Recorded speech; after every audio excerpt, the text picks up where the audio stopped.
بسم الله الرحمن الرحيم الحمد لله نحمده ونستعينه ونستغفره ونؤمن به ونتوكل عليه ونعوذ بالله من شرور أنفسنا ومن سيئات أعمالنا من يهد الله فلا مضل له ومن يضلله فلا هادي له ونشهد أن سيدنا ونبينا ومولانا محمدا عبده ورسوله صلى الله تبارك وتعالى عليه وعلى آله وصحبه وبارك وسلم تسليما كثيرا أما بعد فأعوذ بالله من الشيطان الرجيم بسم الله الرحمن الرحيم.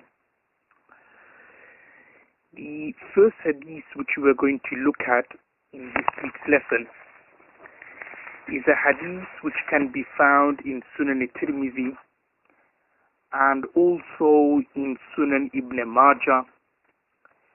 This hadith is narrated by Amr bin Shu'aib and Abihi and Jaddihi that أن رسول الله صلى الله عليه وسلم رد ابنته زينب على أبي العاص بن ربيع بمهر جديد ونكاح جديد. That Rasulullah صلى الله عليه وسلم returned his daughter Zainab radiallahu anha back to her husband Abu al-As bin Rabi bimahrin jadid, with a new set of mahar, wa nikahin jadid, and with a new nikah and with a new marriage. And in another hadith which can be found in also Sunan Tirmidhi and in the Sunan of Imam Abu Dawud rahmatullah alayhi, very similar to the first hadith which I've just recited to you, a hadith narrated by Sayyiduna Ibn Abbas anhu, where it says رَدَّ النَّبِيُّ صلى الله عليه وسلم, that the Prophet of Allah sallallahu alaihi wasallam returned his daughter Zainab ala Abil As bin Rabi, back to Abu al-As bin Rabi' بعد 6 سنين, after 6 years, bin nikah al-awwal, with the first nikah. So there was no need for them to do another nikah or another marriage. walam yuhdis nikahan, and they did not do another nikah or another marriage. Now there are a few points or a few rulings which can be derived from this particular hadith, and inshallah we will look at these rulings, we will look at these points firstly before we then look and delve into the two ahadith which I have recited and narrated in front of you. Now the first ruling is that in a situation or a scenario where the husband and wife are both non-Muslims, and the husband, he remains a non-Muslim, a non-believer, and his wife converts to Islam. According to Imam Shafi rahmatullah alayhi, he is of the view that as soon as the wife converted to Islam, the nikah and the marriage automatically breaks. The nikah, the marriage, will automatically break and will automatically be cancelled. However, according to Imam Abu Hanifa rahmatullah alayhi, he is of the view that when a wife converts to Islam, then by her converting to Islam, the nikah or the marriage will not break. But instead what would happen is that the qadi or the judge or the imam, they would propose or they would forward Islam to the husband.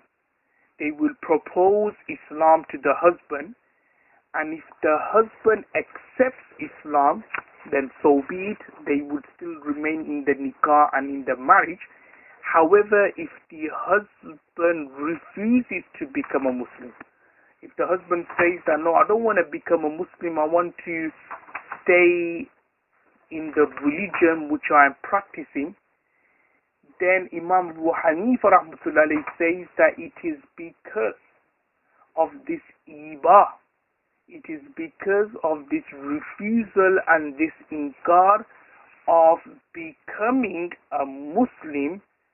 That's why the nikah and the marriage between this woman who has converted to Islam and this man who has remained on kufr and disbelief will remain, become cancelled, and the nikah will terminate. So that's what Imam Abu Hanifa rahmatullah is of the view, whereas according to Imam Shafi rahmatullah, he is of the view that as soon as the wife converts, the nikah breaks. This then takes me on to the evidence which Imam Abu Hanifa rahmatullah or the Ahnaf use to derive and to determine that the husband would be given a choice to convert to Islam, and it is because of his refusal to convert to Islam the nikah and the marriage will break. And this can be found in a hadith in the Musannaf of Imam Ibn Abi Shayba, where it says that أن رجلا من بني ثعلب يقال له عباد bin Nu'man, that once there was a person from the tribe of Banu Sa'lab whose name was Abbad bin Nu'man, and he came to the Amir and the Khalifa at that time, whose name was Sayyidina Umar bin Khattab radiyallahu anhu, and it's mentioned that Abbad bin Nu'man had a wife from the tribe of Banu Tamim, فَأَسْلَمَتْ, and she converted to Islam. So Sayyidina Umar radiyallahu anhu then asked him, gave him an ultimatum that you either convert to Islam, otherwise I am going to take your wife from you. I'm going to separate your wife from you. The hadith goes on to say, فَأَبَا أَيُّسْلِمَ فَنَزَعَهَا مِنْهُ عُمَرَ رَضِيَ عَنْهُ, that this person, he refused to convert to Islam, upon which Sayyidina Umar رضي الله عنه then took her away from him, i.e. then separated the nikah of this woman who has converted to Islam and from this person, i.e. Abbad bin Nu'man, who decided to remain on kufr and who decided to remain on shirk. So that is the first ruling and the first masla which I want to highlight. The second masla or the second ruling which I want to mention is, just say if it's vice versa, that the couple, the husband and wife, they are both non-Muslims, but this time the husband, he converts to Islam. Now the situation is that if his wife is still practicing their old religion, but this religion she's practicing is something other than the Abrahamic faith, i.e. Christianity or Judaism. We'll look at the ruling later that if the wife was still a Jew or a Christian, then their nikah is still intact. But just say, for example, the husband and the wife, they were both, say, idol worshippers, they were both fire worshippers, or they were both atheists. Then what happened was that the husband then converted to Islam, and he now has a wife who now believes in a religion, but who doesn't believe in Tawheed, who doesn't believe in the oneness of Allah, who doesn't believe in the Abrahamic faith, such as Christianity or Judaism, but believes in idols, believes in worshipping statues, believes in the suns, believes in the moons, and so on and so forth. Now in that situation, Imam Abu Hanifa rahmatullah again is of the view that the religion of Islam, the deen of Islam, the creed of Islam would be presented to the wife. If she converts to Islam, then fabiha, so be it, the nikah and the marriage will remain intact. However, if the wife refuses to convert to Islam, then what would happen is that because of the wife's refusal, there would now be a cancellation of the marriage, a termination of the marriage between this man who was converted to Islam and his wife who has decided to remain on that faith, which goes against the concept and the principle of Tawheed, i.e. in the belief of the oneness of God and the oneness of Allah subhanahu wa ta'ala.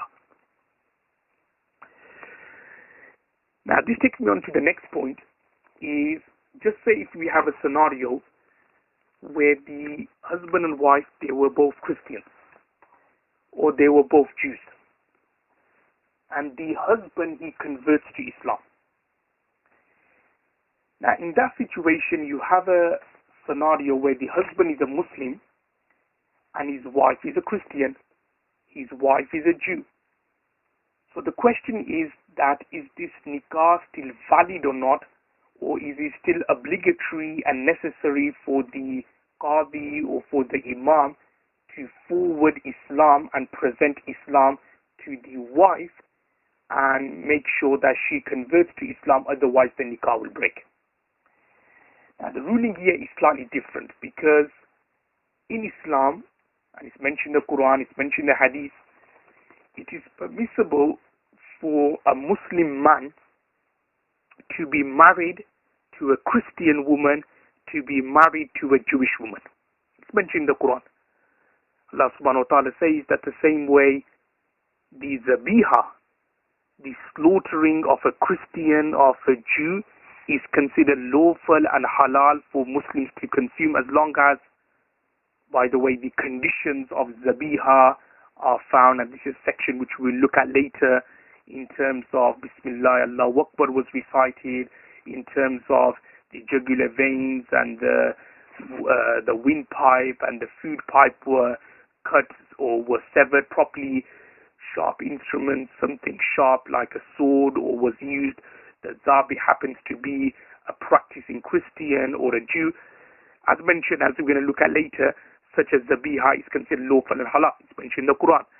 And thereafter Allah subhanahu wa ta'ala then goes on to say, excuse me, thereafter Allah subhanahu wa ta'ala then goes on to say that the chaste women from the people of the book, from the Jews, from the Christians, they are also lawful and halal for Muslims to marry. Now, a couple of points need to be derived or need to be taken into consideration regarding that particular ruling or mas'ala, and in particular whether in this day and age in the UK, whether it is considered to be advisable to marry Christian women or Jewish women. Now the first point to remember is that when you look in the classical books of fiqh, when you look in the hadith, when you look in the Quran, it quite clearly says that it is permissible to marry Jewish women, it is permissible to marry Christian women. Quite clearly mentioned, no doubt regarding that.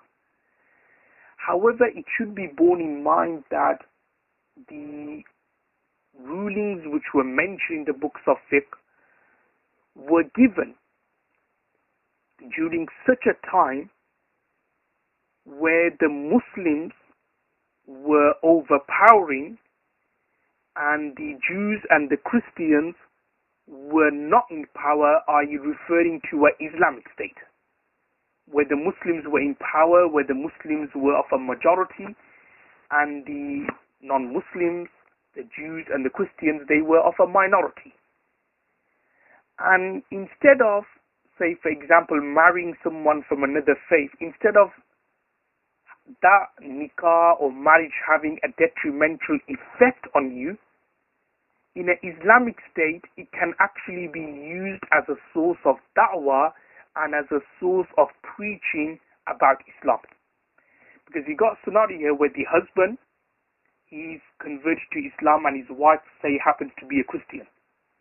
Now what could then happen is, because the non-Muslims, other faiths are a minority and there's Islam everywhere, everyone's going to the masjid, everyone's practicing Islam, there's like the masjids are being full, everything is based on Islamic rules and principles and usuls, then what could happen is that particular woman who's a Christian, but she would be so impressed, in particular if the husband happens to show good akhlaq and good manners and good characteristics, the wife would be so impressed that she would instantly convert to Islam. She would come closer to Islam.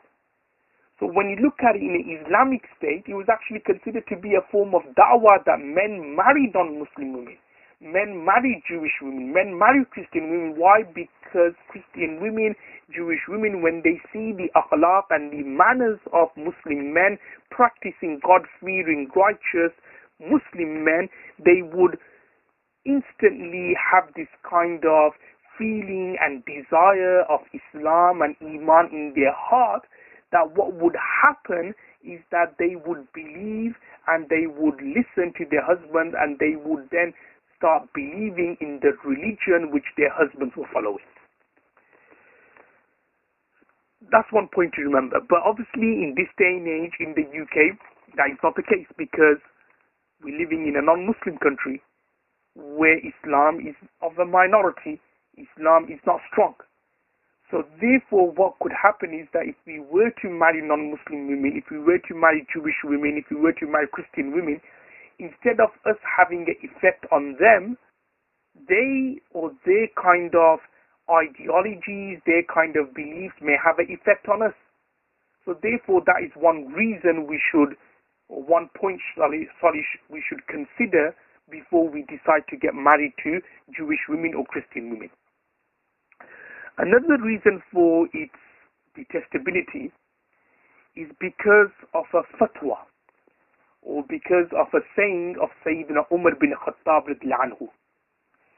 Now it's mentioned in the books of hadith that during Sayyidina Umar bin Khattab radiallahu anhu's time, he dispatched the Sahabi, the companion, Huzaifa bin Yaman radiallahu anhu, to go to Madain and become its governor.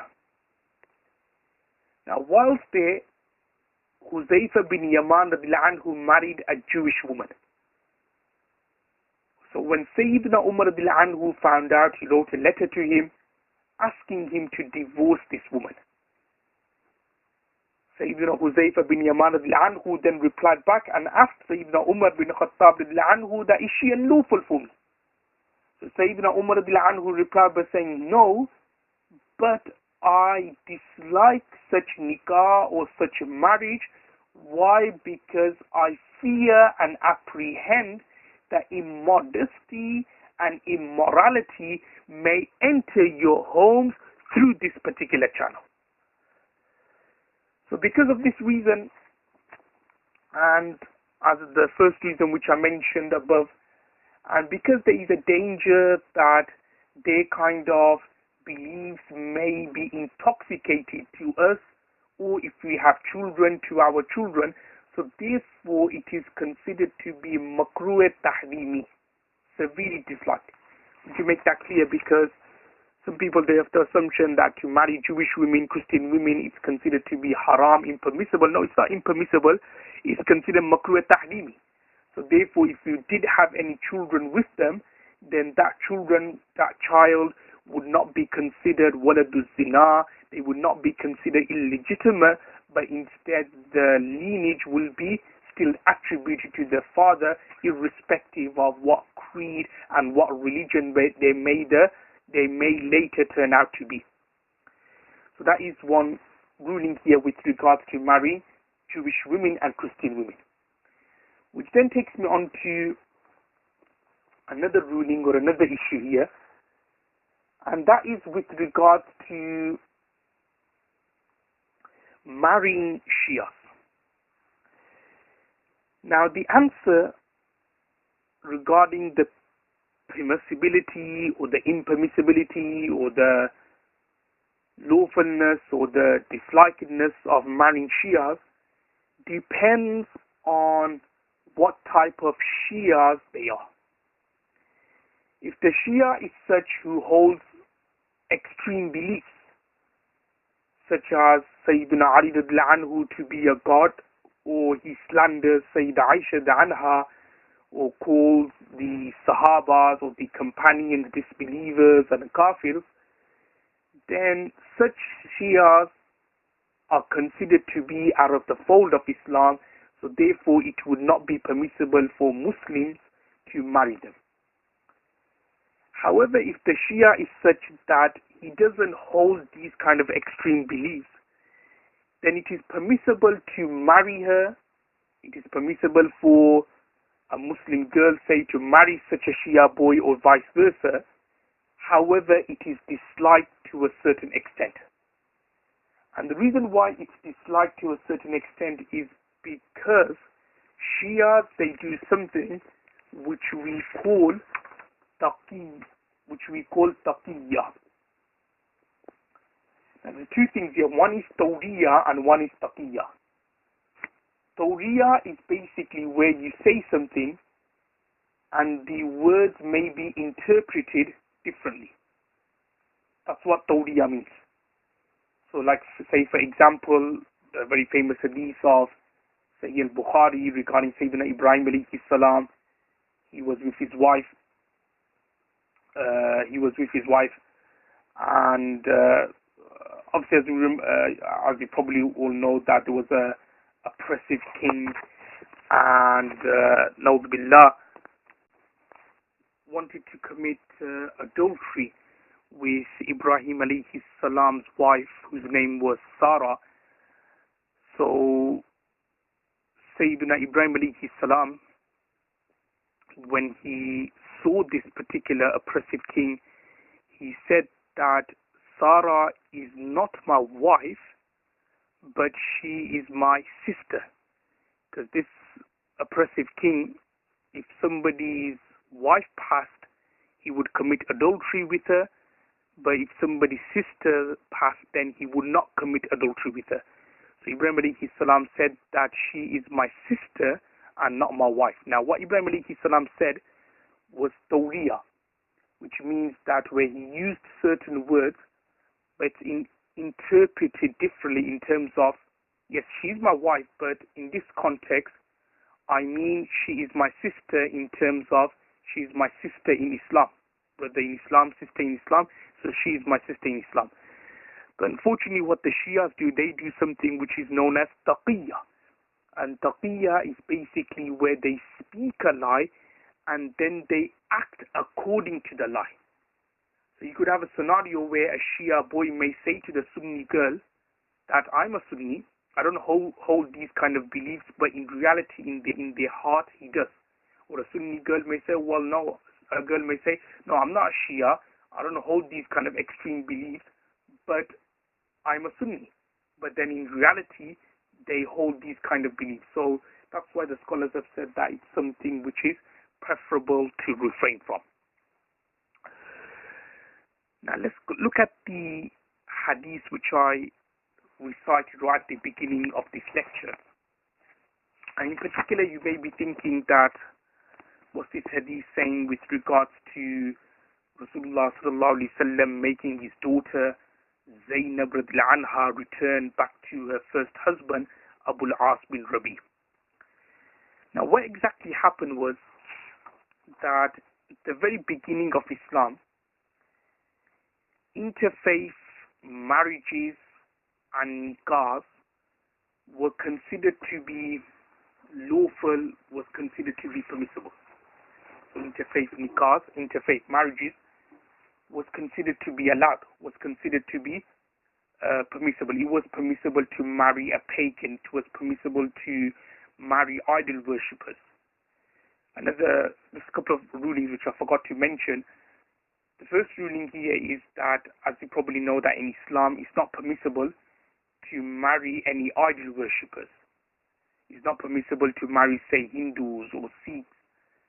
Whether the husband happens to be a Muslim and the girl happens to be a Hindu or a Sikh or vice versa, such a nikah, such a marriage is not permissible, quite clearly mentioned in the Quran. And another rule also to bear in mind is, as I mentioned before, that it's permissible for Muslim men to marry Christian women or Jewish women, but the other way around.